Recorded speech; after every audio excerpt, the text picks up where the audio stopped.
Hello and welcome. My name is Peter. I'm the solo developer behind Growlery Games. And in this one, I want to examine the first month sales for Risk and Riches, Growlery's first game, the expenses for development and the company in creating Risk and Riches, and the forecasting for sales over the lifetime of the game.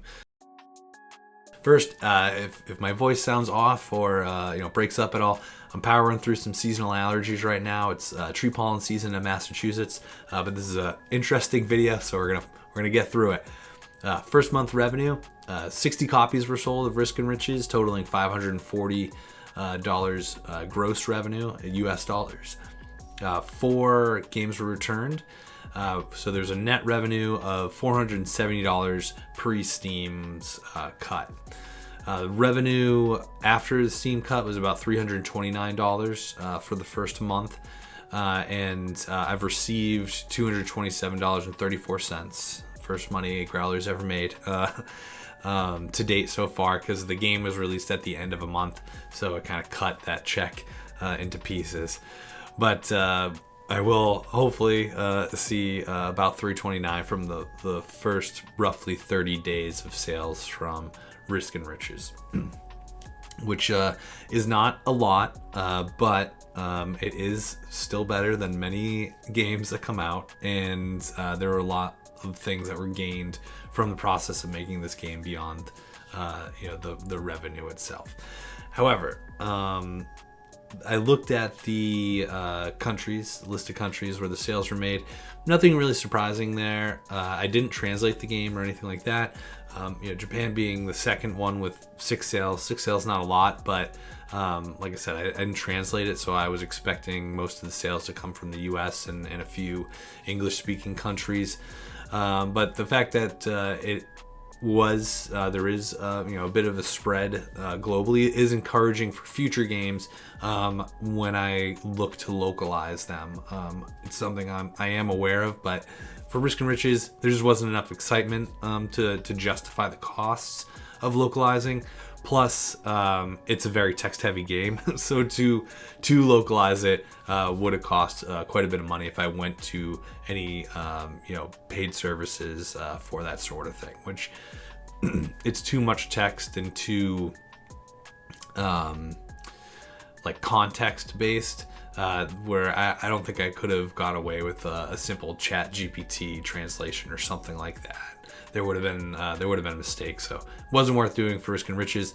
But just seeing that even without the translations, Risk and Riches has been selling globally just reinforces that localization could be a pretty good boost to any game. Up on the screen right now is sales volume for the first 30 days.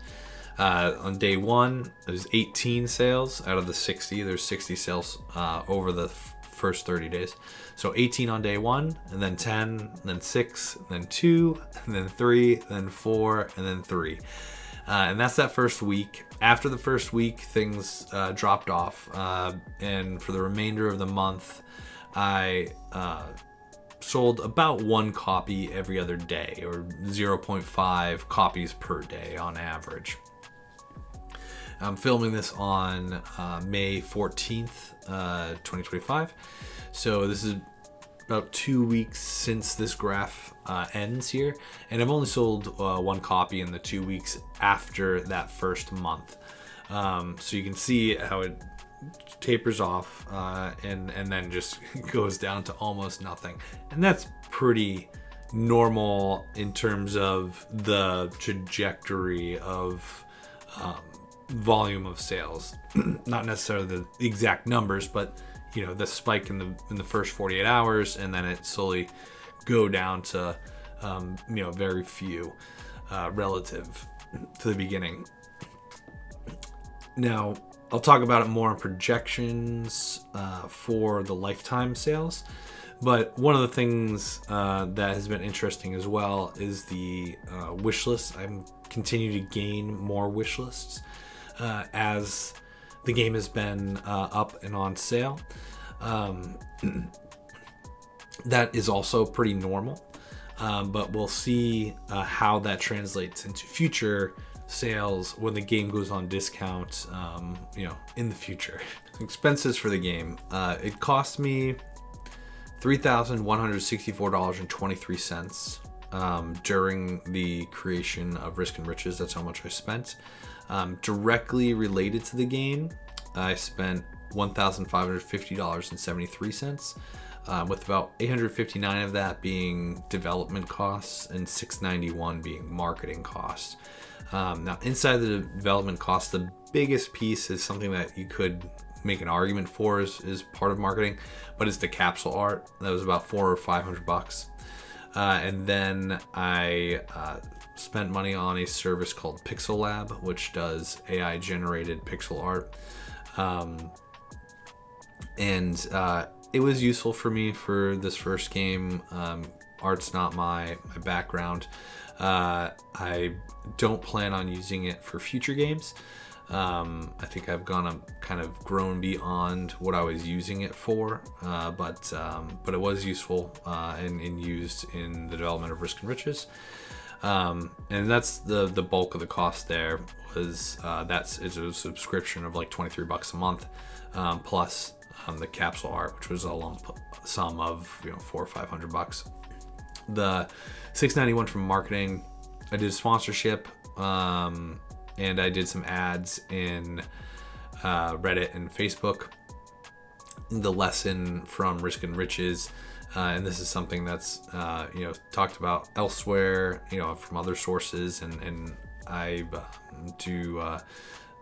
I follow Chris Sikowski, who does howtomarketagame.com, and it's something that he mentions as well. Is marketing is kind of a multiplier, or paid advertising and marketing is a multiplier. There wasn't much excitement around Risk and Riches initially, and so the marketing, I think it was worth the try. It was a good learning experience, but it just reinforced that it's not gonna catapult a game forward when it already has low excitement behind it. So going forward, I probably won't spend money on marketing. I'll do marketing, but just stuff where I can reach out to streamers and content creators and stuff directly. See who picks up the game. If they do, great. If they don't, whatever. But I'm not going to do paid advertising unless the game already has excitement behind it, and it's demonstrable. I can point to wish list charts that are going nuts. And for Facebook and Reddit ads, I think there are certain times where it makes sense to do them, but I'll probably again only justify it if the game is already doing well on its own. And the time that I used it for Risk and Riches was going into Next Fest, which I think was a good time to experiment with it, to try and boost some traffic during that time frame during the festival. But again, if I had another game with Risk and Riches numbers going into Next Fest, I don't know that I would spend the money, because we're going to talk about lifetime sales here in a minute. But that $691 that I spent in marketing is a big chunk of what I could have made for Risk and Riches in profit. Indirect costs were $1,613.50. And these are things that if I wanted to, I could have avoided altogether. And, for many people, they don't do these things. But I did spend money to do it. So it is, it's part of the company's expenses. But I have a website for Gallery Games in Google Workspace, so I have the custom domains and stuff. I registered the business with the state of Massachusetts, which is $500 just there, and I have to do it annually. So I spent $1,000 just with registering the business over the course of development for Risk and Riches. And I bought one of Chris Zukowski's courses, and I put that as business expense because it was about the marketing aspects of a game on Steam. So altogether, $3,164. But I'm considering $1,550 of that directly related to Risk and Riches. Doing projections is extremely difficult, especially for indie games. Prior to sales, you can do projections based on wish lists, but they vary wildly. After the game is on sale, you can do projections based on the first week or the first month. And they're a little more consistent, but still they can vary quite a bit. So you can't put too much faith in them. You wouldn't want to plan your life around them necessarily, but I could give you an idea of what to expect. Now for the wish list projections, I was using one from Fellow Traveler. There's a bunch of methods, for forecasting, but I use the Fellow Traveler one, and I'll link it for others to use as well to look at. I'm not going to show it because I have sales information in there, planned sales information, and that's one of the few things that's a no-no to share. Both, it makes, from a business perspective, it doesn't make sense to share that, but also, that's one of the things that Steam does not like put out. So I won't show it. But anyways, but I will link the worksheet for anyone that wants to play around with it and look at it. I like that one because you can tweak. It's a little more detailed, and you can tweak a few things to refine it.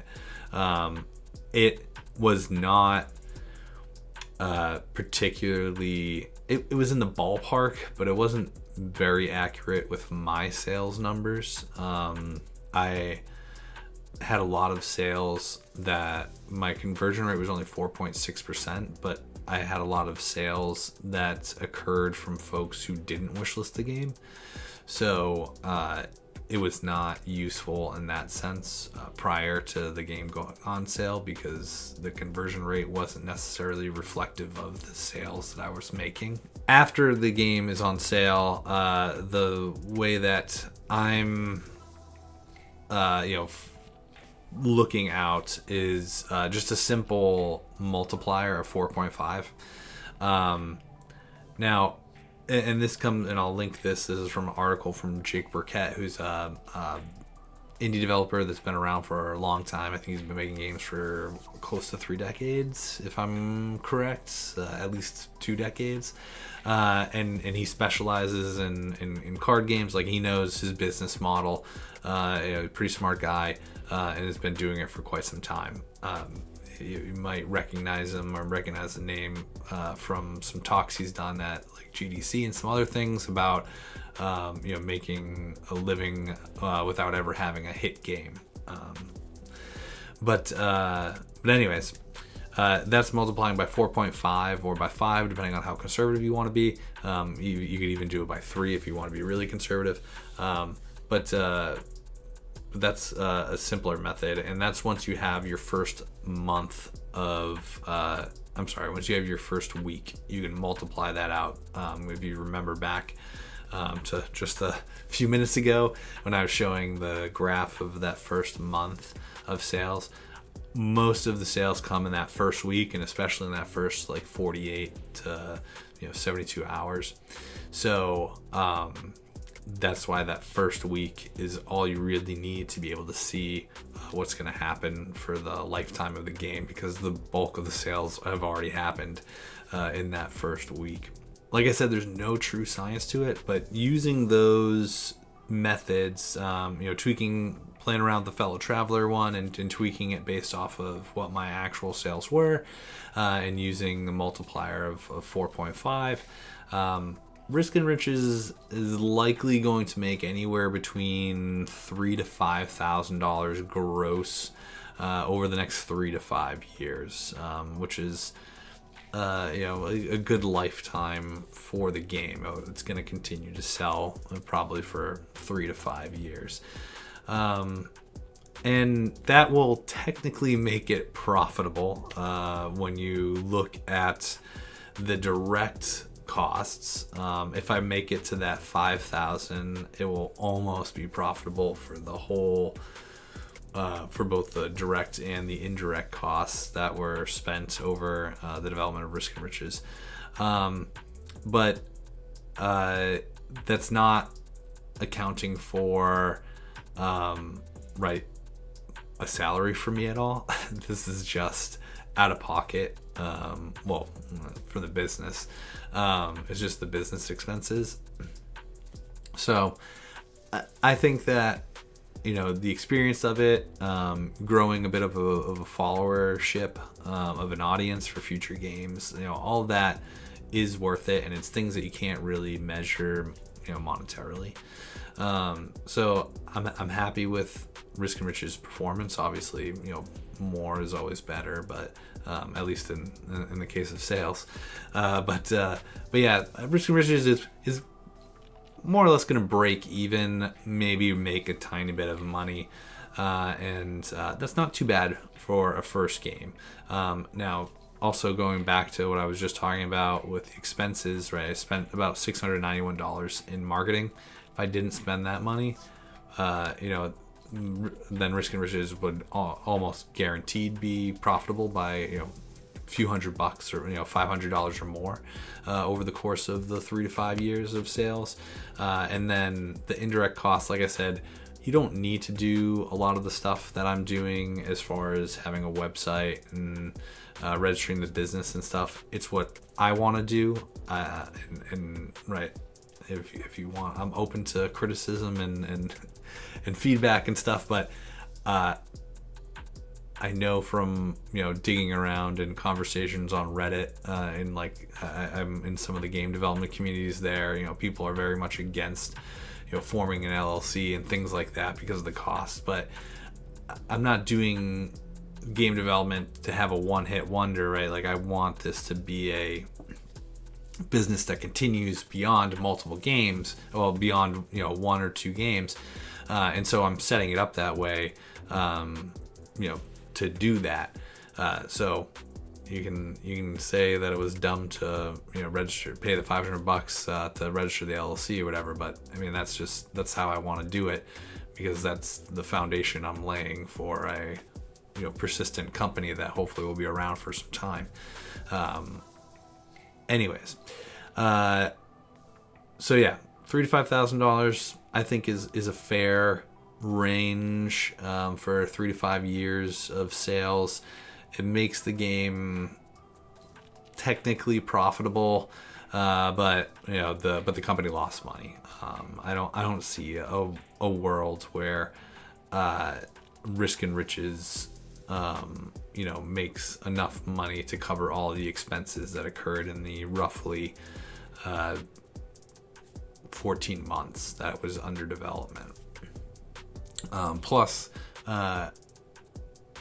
there is going to be and has been some, you know, post-launch work done as well. I have an update that's going to go out hopefully in the next by the end of the month. Just a small update with you know, some extra cards and events and some new equipment. And I've already released a patch with a few updates in that as well. But those updates were a little more, you know, usability updates. This next update will have some new features, or new content. Now, what I'm interested in and is how Risk and Riches will do in sales when it first goes on discount. Which I won't say when or for how much, but you know, for anybody that's a Steam user, games go on discount from time to time, and I have been picking up wish lists. I'm keeping track of it. They spiked when the game was released. I got a spike of wish lists, which I covered that in a previous video. And they've come down since, but I'm still getting a few, one or two a day here and there. I am getting some folks that are unwishlisting the game, but overall I am still at a net gain for people who have wishlisted since the game has launched. Pretty handedly a net gain for wishlists. And so I want to see what happens. It's inevitable that there will be a sales spike when the game goes on discount. The question is how big of a spike it will be in sales. I only had a 4.6% conversion rate from wish lists when the game went on sale, which is low, but it's not the lowest. Some games only do like 2% conversion, and possibly lower. But like 2% is like a low end. So 4.6, not good, but not the worst by any means. And one of the things that I don't know how I'm gonna tease this out to figure out exactly what the scenario is, but if there is a huge spike in sales when the game first goes on discount, it might be a hint that maybe I overpriced the game. Consumers are always going to say that it costs too much. That's not a knock on anybody. That's just how people are. But this could be a signal that I did overprice the game. Maybe people thought it was going to come out at a lower price point. It's also just the nature of PC gamers and Steam shoppers. They know that at some point the game's going to go on sale. I did have the 10% discount at launch, but for anybody that's that plays games, there are people who wait for a year or two until games go on deep discounts. So I don't know how I'm going to tease out, what exactly it is. Did I potentially overprice the game a bit, or is it just, this is kind of normal behavior, and I should expect to see this with other games as well that I release. But yeah, I'm going to continue monitoring. I've been looking at sales data and stuff like every day. I'm going to slow down on that because the sales data is not going anywhere. It only takes a couple minutes to check each day, and it's been part of my routine. But I don't need to be that vigilant about it. But I will continue to keep track of obviously sales, but the wish list as well, and then see over the next year or two how wish lists and sales conversions continue to ramp up and wane over the lifetime of the game. And I'll do that for all my games, but with Risk and Riches being the first one, it's going to be really informational for me and give me more data and something to base my future games against in terms of performance, and shape my expectations better as well. In summary, just to go over the highlights again, $540 in gross sales for the first 30 days for Risk and Riches. That's $329 roughly after the Steam cut that Growlery Games will receive before taxes. And I'm projecting like $3,000 to $5,000, I think, lifetime gross sales, which will make Risk and Riches just slightly profitable relative to the direct expenses. I think Growler Games for sure lost money in its first year, but it's a new company. That's certainly not uncommon. But my name's Peter. I'm the sole developer for Growlery Games. I put out 1 to 2 videos per month, and be sure to like and subscribe to join me on this journey. Going forward for the rest of the year, we will probably be doing a lot of focus on Growlery's next game, which, if you were paying attention during the different visuals going up on screen, the official, unofficial name right now is Blood Builder, and we'll be doing devlogs about the development of that for quite a ways, as Risk and Riches is now kind of sunsetting, and full focus of Growlery will be on our next game. So thank you for watching this one, and I will see you in the next one.